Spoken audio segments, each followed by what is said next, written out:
Hello दोस्तों, मैं हूं आपका दोस्त एडवोकेट शिवेंद्र प्रताप सिंह। आज हम बात करेंगे कि अगर आपकी पत्नी बेवजह मायके रह रही है, बिना किसी कारण के मायके रह रही है, या फिर बेवजह बार बार वो मायके जाती है और आपके द्वारा कारण पूछे जाने पर आपको नहीं बताती या बताने से मना कर देती है, या फिर आप पे फर्जी केस करने की धमकी देती है, तो ऐसे लोगों के साथ क्या करना चाहिए, ऐसी पत्नी के साथ क्या करना चाहिए।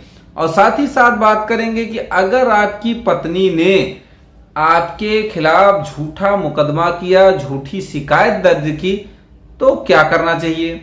और इसी के साथ बात करेंगे कि अगर आपकी पत्नी बेवजह बिना किसी युक्त कारण के मायके रह रही है और आपकी तबीयत खराब हो जाती है, एक्सीडेंट हो जाता है, फ्रैक्चर हो जाता है, चोटें आ जाती हैं, तो ऐसी स्थिति में आपकी देखभाल के लिए अगर पत्नी नहीं आती है या मेडिकल के लिए पत्नी नहीं आती है, तो यह भी क्रूरता की श्रेणी में आता है और यह डाइवोर्स का पर्याप्त ग्राउंड बनता है। आप डाइवोर्स ऐसी पत्नी से ले सकते हैं। तमाम इन केसों के बारे में, तमाम इन मुद्दों पे मैं जजमेंट्स के थ्रू आपको बताऊंगा कि कब क्या करना चाहिए, कैसे क्या करना चाहिए।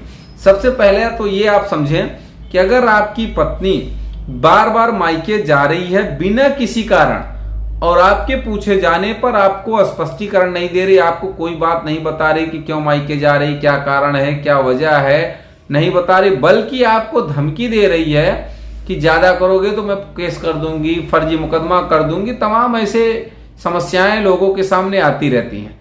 उसमें वो कैसे क्या करे इसका पता नहीं होता।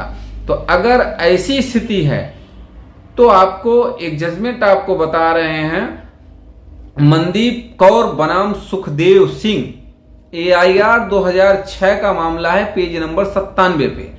इस केस में साफ शब्दों में माननीय सर्वोच्च न्यायालय ने यह कहा कि अगर आपकी पत्नी बार बार मायके जाती है बिना किसी कारण के और आपको कारण नहीं बताती आपके पूछे जाने पर, बल्कि केस करने की धमकी देती है, तो ऐसी पत्नी द्वारा यह कृत्य पति पर क्रूरता की श्रेणी में आता है। और क्रूरता अगर आपने साबित कर दिया तो आप बड़े आराम से डाइवोर्स भी ले सकते हैं।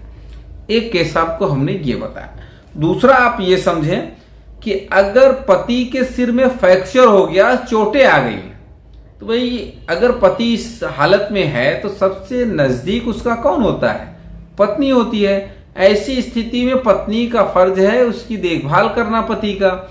ऐसी स्थिति का जब पता पत्नी को चलता है और पत्नी देखभाल छोड़िए, फोन नहीं करना चाह रही है, फोन करके हालचाल नहीं लेती है, मना कर देती है जाने से, तो पत्नी द्वारा ऐसा कृत्य भी क्रूरता की श्रेणी में आता है और यह विवाह विच्छेद का अच्छा और उपयुक्त आधार है। और इसके इस आचरण को क्षमा योग्य नहीं माना जा सकता। या यूं कहें, माननीय सर्वोच्च न्यायालय ने यह कहा कि पत्नी का यह कृत्य क्षमा योग्य नहीं है। वो किस केस में कहा आप यह भी समझें। ये केस है राजिंदर सिंह बनाम तारावती, AIR 1980-213।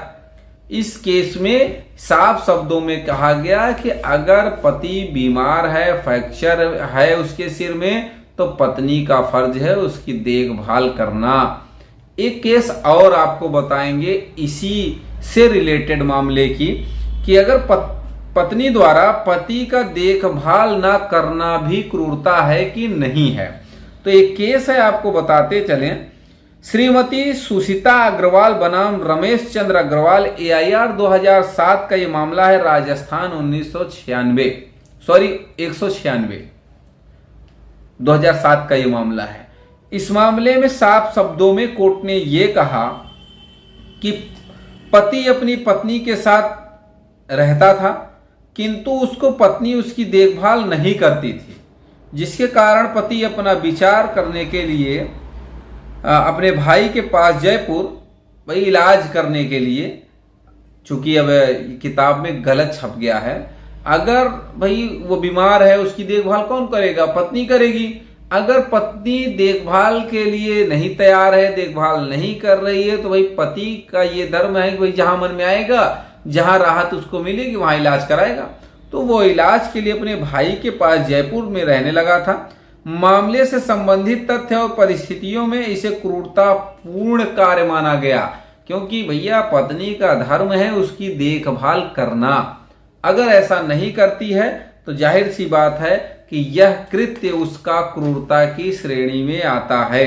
एक बहुत ही मजेदार जजमेंट और मैं बताऊंगा आपको। झूठा परिवाद दाखिल करना। अब कोई भी केस आप उठा के देख लो 498A का, या कोई भी मुकदमा, अगर पत्नी ने झूठा परिवाद फाइल किया तो यह भी क्रूरता की श्रेणी में आता है। यह जजमेंट है, आपको बताएं यह कौन से जजमेंट में यह बात कही गई। राजेंद्र कुमारी श्रीमती बनाम दुर्योधन लाल 1980 HLR 301 के मामले में यह भी निर्धारित किया गया कि विवाह के एक पक्षकार द्वारा दूसरे पक्षकार के विरुद्ध झूठा परिवाद दाखिल करना। यह ध्यान रखें, यहां चाहे पति हो चाहे पत्नी, दोनों की बात की जा रही है। परिवाद दाखिल करना और परिणाम स्वरूप इसके बारे में दूसरे पक्षकार को अभियोजित किया जाना उस पक्षकार के विरुद्ध क्रूरता होती है जिसके विरुद्ध ऐसा परिवाद किया गया है।